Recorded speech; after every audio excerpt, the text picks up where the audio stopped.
ডিমের তরকারি আলাদা করব, কারণ একটু ঝালটা কম খায়, ওই জন্য ওটা আমি সিলভার বাটিতেই করে নিচ্ছি।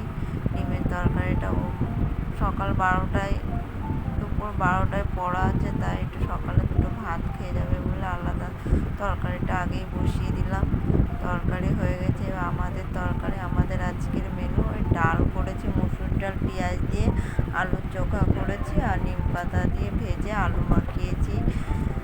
তারপরে রান্না শেষ হয়ে কলতলার কাজ কমপ্লিট করে দুপুরে লাঞ্চ কমপ্লিট করে তারপরে এই যে আমার একটু অনলাইন বিজনেসে বাচ্চাদের অনেক জামা তুলছে, ওইগুলো একটু ছবি তুলে অনলাইনে ছাড়বো, তাই একটু বসে সব ছবিগুলো তুলছিলাম।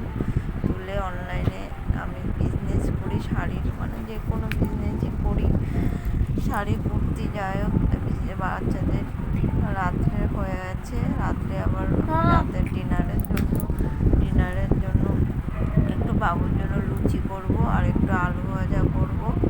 রাতের ডিনার আমাদের জন্য ভাত আছে, তাই বেশি লুচি করব না। খেতে চাইলো, বায়না করে মা আজকে লুচি খাবো, তাই একটু লুচি করে দিচ্ছি। বাবু খাবে আর বাবুর বাবা খাবে, দুজনের জন্যই করছি। আর আমাদের ভাত তরকারি সব আছে, আর বেশি করলাম না, ওগুলো নষ্ট হবে। লুচিটা হয়ে গেল।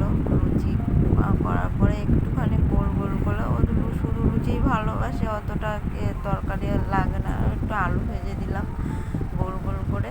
আলু ভেজে এবার রাতের ডিনার কমপ্লিট, শুতে চলে এলাম। বিছনাটা ঝেড়ে শুয়ে পড়বো। বাবু এখনও নিচে আছে, এখন আর বিছনাটা ঝাড়ছি।